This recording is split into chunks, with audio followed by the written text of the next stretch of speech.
అందరికీ నమస్తే, welcome to our channel. YS Jaganmohan Reddy గారు అధికారంలో ఉన్నప్పుడు నేను 17 మెడికల్ కాలేజీలు కట్టేశాను అని అనుకుంటున్నాడు అంతే. కానీ రియాలిటీలోకి రావట్లేదు. అసలు రియాలిటీలోకి వస్తే అసలు మెడికల్ కాలేజీల పరిస్థితి ఏంటి? ఇప్పుడు మెడికల్ కాలేజీల మీద చాలా విస్తృత ప్రచారం చేస్తున్నారు కదా జగన్మోహన్ రెడ్డి గారు. నేను 17 కాలేజీలు కట్టేశానని. ఎక్కడ కట్టారండి? ఏది ఒక కాలేజీలో కూడా ఏ స్టూడెంట్ చదువుకోవట్లేదే. అంటే శంకుస్థాపన చేసినవి 4-5 ఉన్నాయి కొన్ని, వాటిని కూడా పూర్తి చేయలేదు. కొన్ని అయితే మదనపల్లి లాంటి మెడికల్ కాలేజీలో అసలు పనులు ఏమాత్రం కూడా జరగలేదు. దాన్ని కూడా మేము కట్టేసాము, 17 కాలేజీలు కట్టేసామని చెప్పుకుంటున్నారంటే మరంటే ప్రజలంతా అమాయకులు అనుకుంటున్నారా, లేదంటే నేను చెప్పింది వేదం అనుకుంటున్నారా, లేదంటే ప్రజలకు అసలు బుద్ధి లేదు నేనేం చెప్పినా నమ్మేస్తారని అనుకుంటున్నారా? ఏమనుకుంటున్నారు సార్ మీరు? అసలు ఒక్కసారి జగన్మోహన్ రెడ్డి గారు మేము కట్టేసాము అంటున్నారు కదా, ఆ మదనపల్లి మెడికల్ కాలేజ్ ఎలా ఉందో ఒక్కసారి ఈ వీడియోలో చూసే ప్రయత్నం చేద్దామండి. ఒకసారి చూడండి, ఇది మెడికల్ కాలేజ్ మదనపల్లి బోర్డు చూసారా ఎంత బాగుందో. చూడండి, ఇది ఈ ప్లేస్ అంతా కాలేజ్ కట్టడానికే. ఇది కాలేజ్ అనుకోకుండా, అది కాలేజ్ కాదు, అదే అనుకుంటారేమో మీరు. ఇంకా అన్ని కట్టడాలు అలాగే ఉన్నాయి. పునాదులు వేశారు, అక్కడక్కడ కాంక్రీట్తో వేశారు, కాస్త కట్టేసి వదిలేశారు. ఇప్పుడు అది ఎవరికైనా ఉపయోగం అంటే ఎవరికి ఉపయోగం కూడా లేదు. చూసారండి, ఇదంతా మెడికల్ కాలేజ్కి సంబంధించిన స్థలం. దాంట్లో కాస్త వర్క్ అయితే చేయడం జరిగింది, కాకపోతే దానివల్ల ఎవరికి ఏం ఉపయోగము లేదు. సో జగన్మోహన్ రెడ్డి గారు మేము కట్టేసాం అనుకుంటున్నారు కదా, ఇప్పుడు ఆన్సర్ చెప్పండి, ఎక్కడ కట్టారు ఏంటి? దీంట్లో ఎవరైనా అక్కడ కనీసం చుట్టుపక్కల ఒక జనం ఒక్కరు కూడా లేరే. మరి స్టూడెంట్స్ ఎలా ఉంటారు? ఎక్కడ చదువుకుంటారు? అక్కడ చెట్లు కూడా లేవే.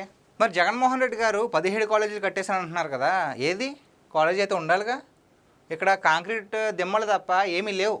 కాలేజ్ అయితే ఎక్కడ నాకేం కనిపించట్లేదు, మీకేమైనా కనిపిస్తుందో లేదో. కానీ ఒక్కసారి మనసు పెట్టి అప్పుడు మాట్లాడండి సార్. ఏదన్నా ఎక్కడన్నా మాట్లాడుతున్నప్పుడు కరెక్ట్గానే మాట్లాడుతున్నాను లేదా అని కాస్త చిత్తశుద్ధితో మాట్లాడండి. కనీసం పనులు ప్రారంభం కాలేదు, అక్కడ ఏమీ లేదు, అయినా సరే మేము కట్టించేసామని చెప్పడానికి మరి ఏమనుకుంటున్నారు సార్ మీరు? అసలు దీనికి ప్రభుత్వం ఎంత కేటాయించింది, ఆయన ఎంతవరకు తీసుకొచ్చారు, ఏమైనా ఒకసారి లెక్కలు చూద్దామండి.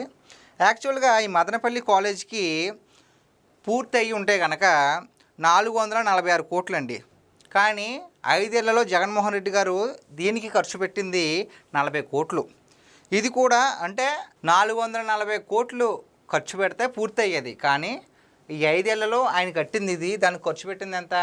40 కోట్లు. అంటే దాదాపు 400 కోట్లు ఎక్కడికి వెళ్ళిపోయి ఎవరికి తెలియదు.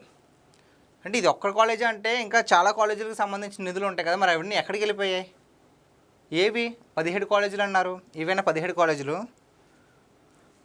కనీసం ప్రజలు చూస్తారు, ఇది టెక్నాలజీ యుగం, ప్రతిదీ తెలిసిపోతుందని విచక్షణ రహితంగా ఆలోచిస్తే ఎలా సార్? ఇప్పటికే 151 నుంచి 11 పడిపోయారు. మీరు ఇలా లేనిపోనివి ఈ మధ్యన వస్తున్నారు కదా, వచ్చి రైతులు పూర్ అంటున్నారు, అది అట్టర్ ఫ్లాప్ అయింది. అదేవిధంగా ఆ రైతుల దగ్గరికి వెళ్తున్నాను, ఈ రైతుల దగ్గరికి వెళ్తున్నాను, ప్రతి పరామర్శ కూడా మొత్తం ఫెయిల్ అయింది. ప్రెస్ మీట్కి వస్తారు, ముందుకు వస్తారు, ఏం మాట్లాడతారో మీకే అర్థం కాదు. హెరిటేజ్ అంటారు, అది అంటారు.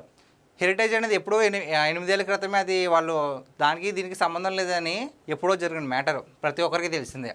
అయినా సరే మరి పోల్చడానికి ఎలా వచ్చిందో మీకు, లేకపోతే పాత స్క్రిప్టే మీరు ఫాలో అవుతున్నారో అర్థం కావట్లా.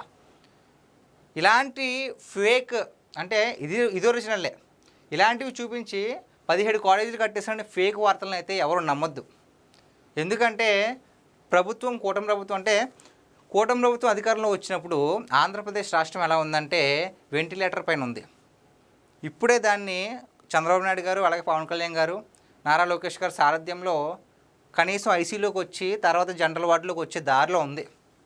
కానీ ఇలాంటి ఫేక్ ప్రచారాల వల్ల మళ్ళీ ఆరోగ్యం దెబ్బతినే అవకాశం కూడా ఉంది. ప్రజలు నమ్మితే కనుక ఇలాంటి వార్తల్ని చాలా ఇబ్బంది పడతామండి. మనమే గత 5 సంవత్సరాల పాలనలో ప్రజలంతా ఎంత ఇబ్బంది పడ్డారో, రోడ్డులు లేక, సరైన వసతులు లేక, ప్రతిదానికి ఏదో ఒకటి చాలా ఇబ్బంది పడ్డారు. ఇంకా నిరుద్యోగుల పరిస్థితి అయితే ఇంక చెప్పాల్సిన అవసరమే లేదు.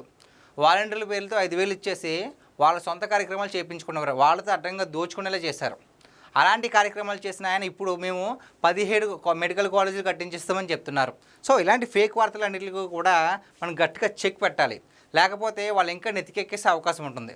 సో గాయస్, ఇది ఈరోజు మన వీడియో. ఈ వీడియో కనుక మీకు నచ్చినట్లయితే లైక్ చేయండి, షేర్ చేయండి, సబ్స్క్రైబ్ చేసుకోవడం మర్చిపోవద్దు. Thank you.